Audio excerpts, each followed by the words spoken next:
기쁨도 크지만 크리에이터도 팬들과의 소통하는 큰 즐거움과 위안을 얻는다. 생방송 채팅창에서 편집 방송 댓글에서 팬사인회에서 강연회에서 나를 향해 마음을 활짝 열어주는 팬들이 있어 오늘도 크리에이터 대도서관은 힘이 난다. 소통하는 크리에이터가 되려면 5가지를 명심하라. 팬들과 수다를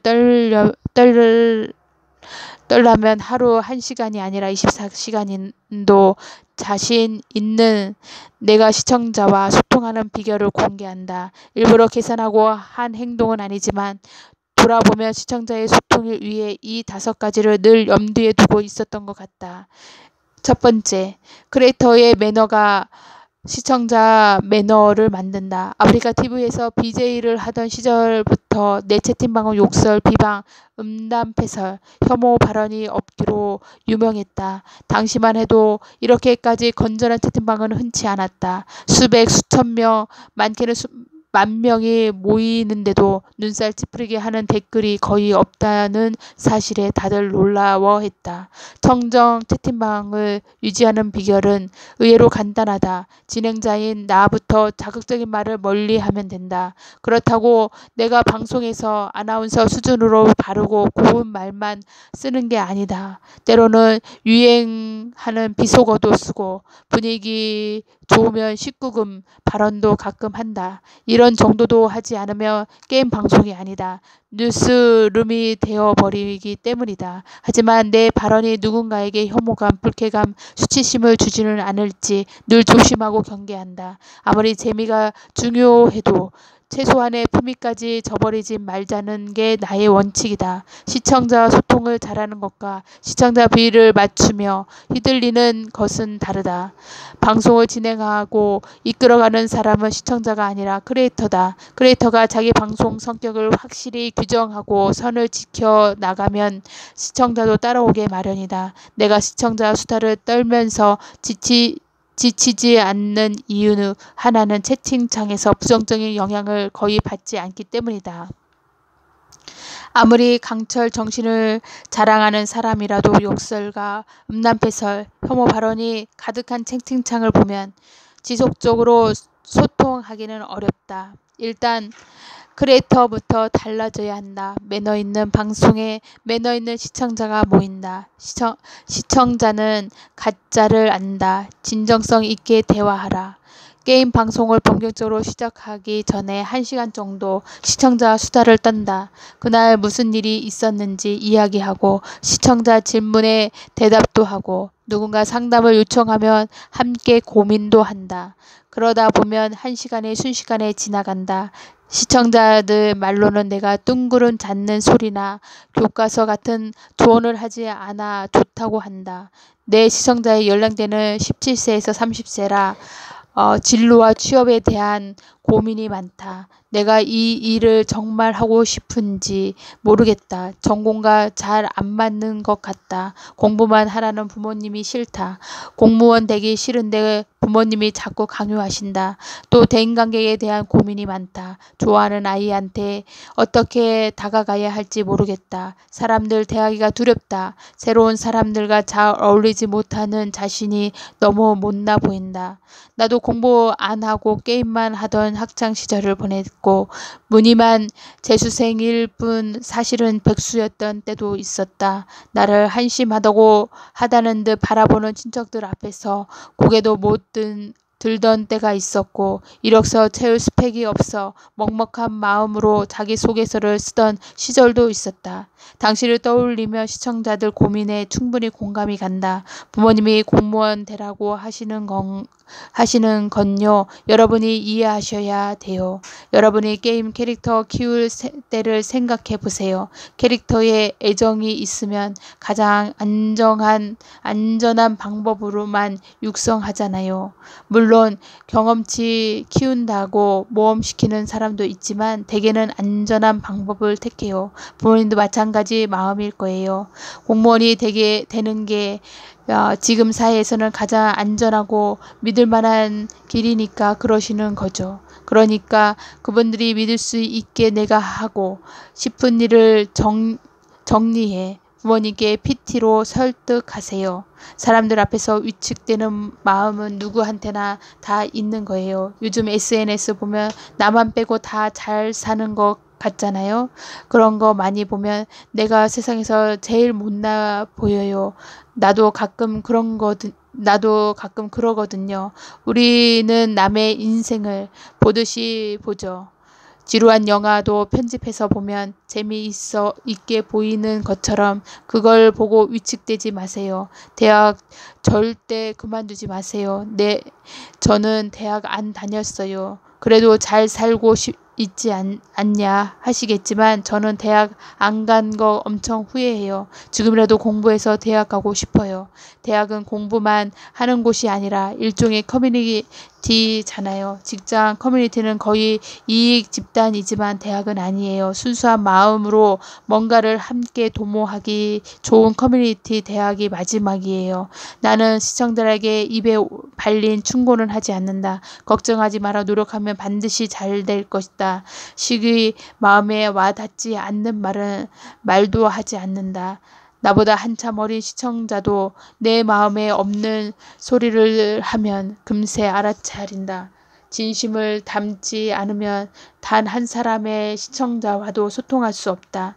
나는 시청자들에게 동네 형, 동네 삼촌 같은 사람이 되고 싶다. 허름한 추리닝을 입고 기름진 동네를 어슬렁거리는 형 말고 요즘 잘나가는 동네 형 같은 느낌이면 좋겠다. 친근하면서도 믿음직한 사람, 딱 그 정도의 존재감을 가진 사람이고 싶다.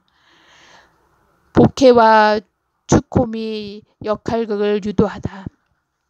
1시간 동안 채팅창에서 끊임없이 수다 떠는 비결을 묻는 사람도 많다. 물론 쉬운 일은 아니다. 시청자와 즐겁게 수다를 떠는 비법은 바로 복해와 초코미다. 일본 스탠드업 코미디는 대개 복해와 초코미 만담 형식으로 진행된다. 복해가 엉뚱하고 바보같은 언행을 하는 역할이라면 초코미는 복해에게 면박을 주는 역할이다. 두 사람의 합이 절묘하게 맞으면서 웃음을 유발한다. 나는 시청자와 소통하면서 때로는 복해가 때로는 초코미를 되어 극을 유도한다. 물론 복해 역할은 주로 내가 한다. 내가 복해처럼 금방 들통난 허세를 부리면 시청자는 초코미 되어 나를 구박하면서 즐거워한다. 예를 들면 이런 식이다. 대도서관 면접에서 1분 스피치로 나를 소개해야 된다고요. 나 같으면 이런 게 완전 땡큐인 것 같은데 내가 한번 해볼게요. 안녕하세요. 대도서관입니다. 독서를 진짜 못하겠다. 시청자 1. 렉 걸릴 줄 알았어요. 시청자 2. 네, 탈락입니다. 시청자 3. 하지 마요. 진짜 왜 부끄러움은 늘 우리 몫이지? 때로는 역할을 바꿔 내가 초코미가 되는 경우도 있다. 물론 이럴 때는 시청자가 기분이 상하지 않게 적절한 선을 잘 지켜야 한다. 초보 진행자는 시청자와의 소통을 위해 이야기거리를 잔뜩 준비한다. 1시간 이상 이야기해야 하니 준비가 만만치 않다. 1달, 2달은 어찌어찌 버틴다 해도 결국에는 미천이 드러난다. 이런 방식은 지속 가능성이 없을 뿐 아니라 진짜 소통이 아니다. 자기의 할 말만 실컷 하는 진행자에게 매력을 느낄 시청자는 없다. 생방송 진행자는 자기 말도 잘해야 하지만 시청자가 마음껏 수다 떨 수 있는 환경을 만들 줄도 알아야 한다. 시청자와 주거니 받거니 하며 끊임없이 수다 떨 환경을 고민하고 있다면 나처럼 복해와 초코미 역할극을 활용해 보라고 권하고 싶다. 나이 차이, 세대 차이가 소통 불통을 뜻하진 않는다. 어느새 40이 넘어버렸다. 그래서인지 그 나이에도 10대와 대화가 통해요? 라고 묻는 사람들이 많은데 나를 잘 몰라서 하는 소리다. 윤디님 말로는 내 정신세계는 10대와 별반 다르지 않단다. 하긴 내일 당장 죽는다면 뭘 하고 싶냐는 질문에 게임하다 죽고 싶다 고 대답하는 40대가 대한민국 그리 많을 것 같진 않다. 대도서관 TV의 주 시청자층은 14세에서 30세다. 내가 아무리 철없는 40대라도 세대 차이는 있을 수밖에 없다. 하지만 나는 젊은 세대의 피로를 느끼지 않는다. 그들의 유행어나 라이프 스타일을 완벽하게 이해하려고 안간힘을 쓰지도 않는다. 오히려 세대 차이가 자연스럽게 드러나도록 내버려 두는 편이다. 내가 철 지난 유행어를 흥얼거리거나 어려웠던 옛 시절의 이야기를 꺼내면 시청자들은 나를 옛날 사람이라며 신나게 놀려댄다. 최근 핫한 뷰티 크리에이터로 떠오른 박말레 할머니도 마찬가지다. 할머니는 시청자와의 엄청난 세대 차이를 억지로 극복하려 하지 않는다.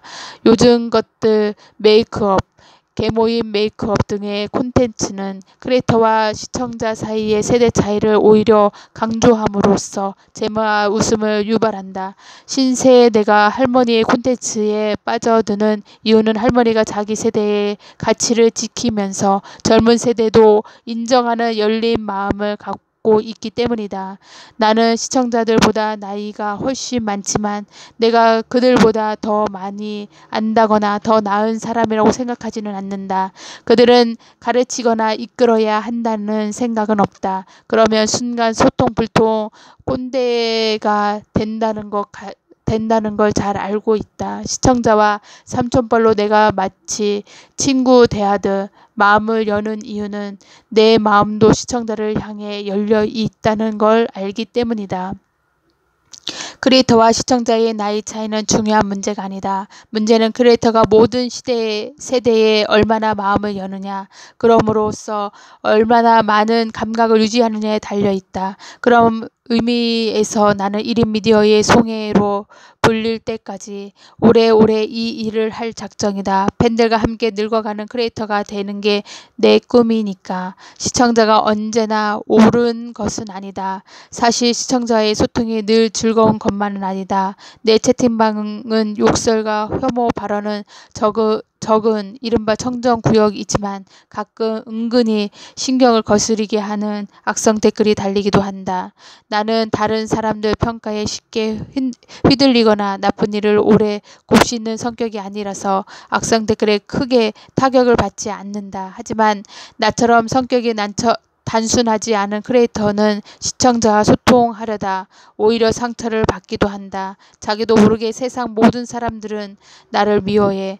난 뭘 해도 미움받을 거야 하는 근거 없는 생각에 사로잡히거나 무슨 일이든 자기 잘못 자기 탓으로 돌리려 한다. 1인 미디어는 갓 입문한 초보자는 시청자와 소통을 너무 중요하게 여긴 나머지 시청자 의견이라면 무조건 따라야 한다는 생각을 하기 쉽다. 하지만 시청자가 언제나 옳은 것은 아니다. 시청자가 아무리 통찰력과 분석력이 있다 해도 나만큼 내 콘텐츠를 오래 붙들고 고민하지는 않았을 것이다. 시청자 의견은 존중해야 하지만 크리에이터로서 지키고 고집 부릴 부분도 분명 있다.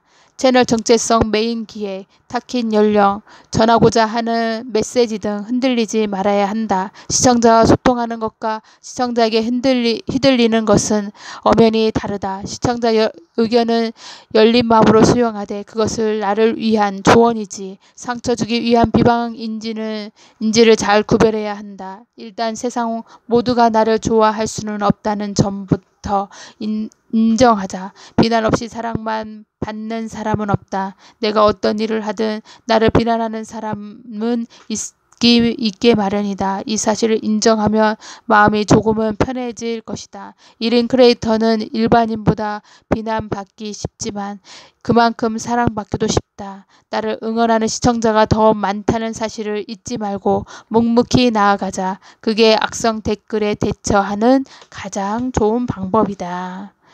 구독과 좋아요 꼭 해주세요. 사랑합니다. 축복합니다. 감사합니다.